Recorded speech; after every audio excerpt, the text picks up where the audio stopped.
All right. It's hard to believe that the 997 has been on the roads now for about 16 or even 17 years. And I remember seeing one of these cars on the road when they were first released. I was working a crappy job and the thought of owning one of these cars was pretty damn unthinkable. I remember seeing one for the first time in Newcastle upon Tyne, down on the quayside. And it was an older guy driving it, and I thought to myself, I was so desperate to stop him and just to say, what do you do for a living? But I didn't, because that would have been kind of rude.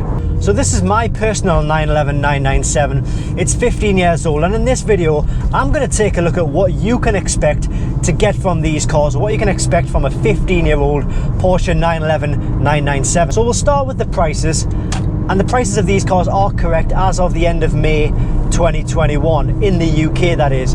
You can pick up a high mile Carrera or Carrera S 997 Tiptronic for around about £20,000. The 4S that I'm driving right now has the wider body, four-wheel drive.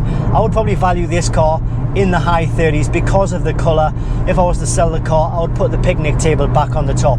I've seen these cars with similar mileage being listed, I'm not saying selling, but being listed for around about £40,000. So that gives you an idea of what you can expect to pay. But honestly, anywhere between £25,000 and £30,000 will get you a really good, well looked after example 997. So what about the running cost of these cars? Well, I did recently make a video of the running cost of these cars and what you can expect to pay.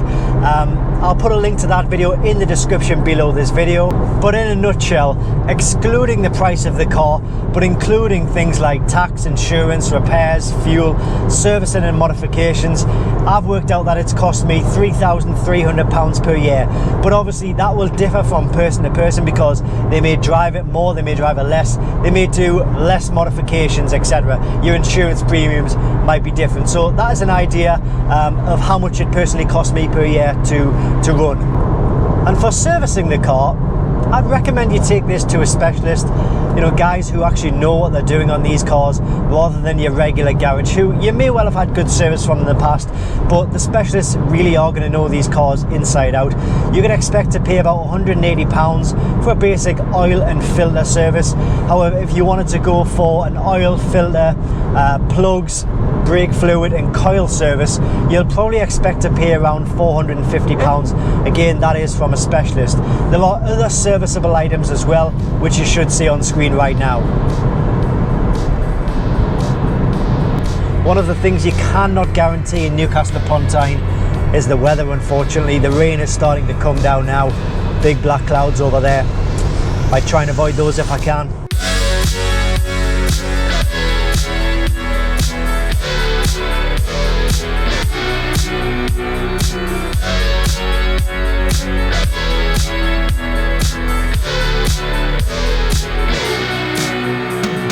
Okay, fully refreshed, out of the rain, now we can crack on with the video. I'm going to show you now the interior of the car and see how that's fared up over the last 15 years. We'll be looking particularly at the dashboard, the steering wheel, the bolsters on the side of the chairs. So as you can see, the side bolsters are in really good condition.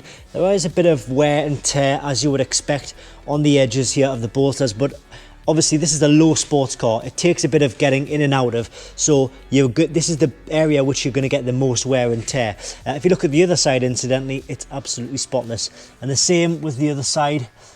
A little bit of wear there, but on this side there's no wear whatsoever. When it comes to the steering wheel, this may not be the best steering wheel to show you because this has had a refinish in its time before I bought it. The previous owner had it refinished with the yellow deviated stitching as well, but this is in excellent condition. It still looks exactly the same as when I took ownership of the car. So all the sills look in good condition.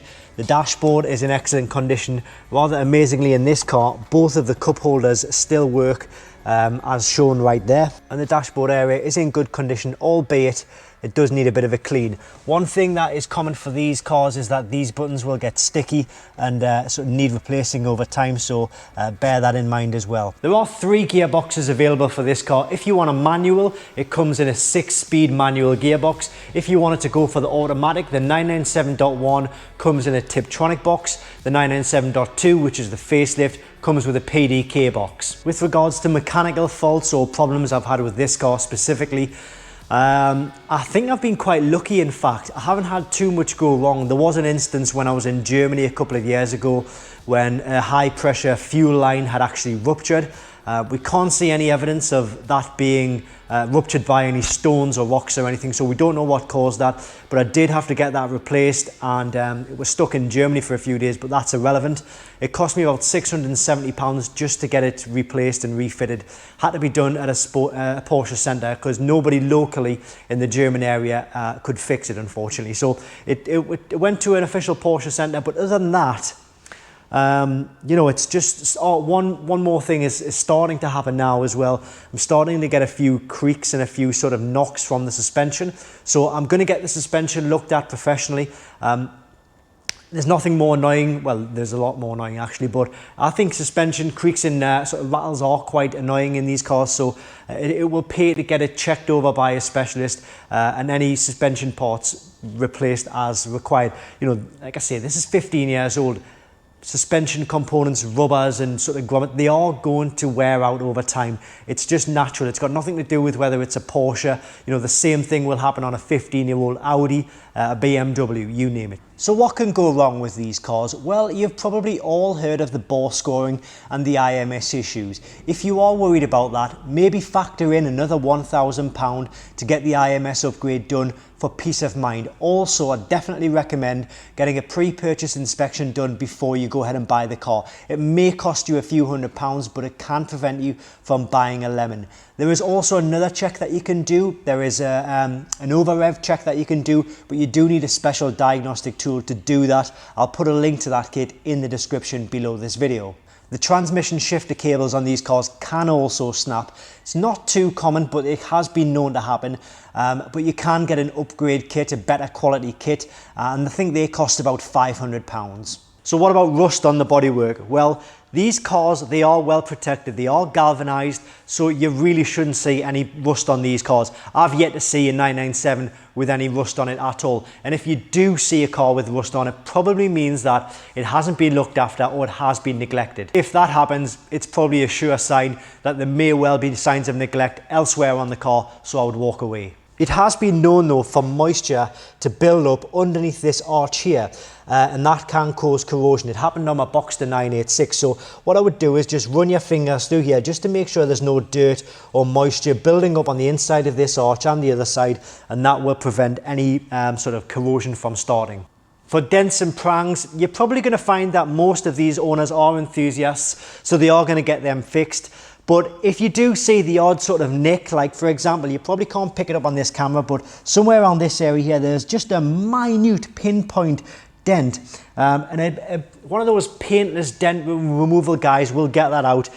In fact, one guy, he quoted me £60. He came and had a look at it and he quoted me £60, and I'm going to get it done along with a dent that I've got on my 991 as well. So if it does have the odd dent, maybe factor in another couple of £100 to get those removed. If the water pump hasn't been changed, I'd certainly recommend doing that as a preventative procedure. I would say probably maybe if it hasn't been done within the last 50,000 miles, then definitely get it done. Tandem pump may also need looking at, and obviously all of the brake pipes, all of the flexi hoses, everything regarding the braking system, just give it a really good check over. Also search for corrosion on the exhaust system, so on the manifolds itself and also on the rear boxes itself. You can see where the seams are, sometimes they start to split, so just give it a once over with your fingers just to make sure everything is intact. Now, as you probably already worked out, there's a 997 for everybody's needs. There's a coupe, there's a convertible, four-wheel drive, two-wheel drive, turbos, GTS, GT3, GT3 RS, but whatever model you are going for, I would definitely recommend the iCarSoft POR version 1.0. I'll put a link in the description below this video, but it is going to help you with maintenance, give you live data from the car, reset warning lights, service lights, etc. But which car looks better between the 997 or the newer generation, which was called the 991? If only I had a 991 here so we could compare them side by side. Nice! So I don't really want to show you too much on this car right now because I am in the process of making another video on the modifications I'm doing on this car, but it's clear to see that this is the 991, this is the 997. The 997 is a lot more compact, it's a lot smaller, which I think a lot of people love that and appreciate that. A lot of people are a little bit unhappy about the fact that the newer 911s are going in a larger way. I mean, the new 992 is bigger than this, only slightly though, but you know, it just shows a common theme that they are getting bigger as the years go by. But I mean, I think they're both aggressive. That one does look aggressive because it's got the aero kit front bumper on, but the very fact that this car is a lot smaller and it's a lot more compact, I think it has more of an appeal and people find that just a little bit more charming.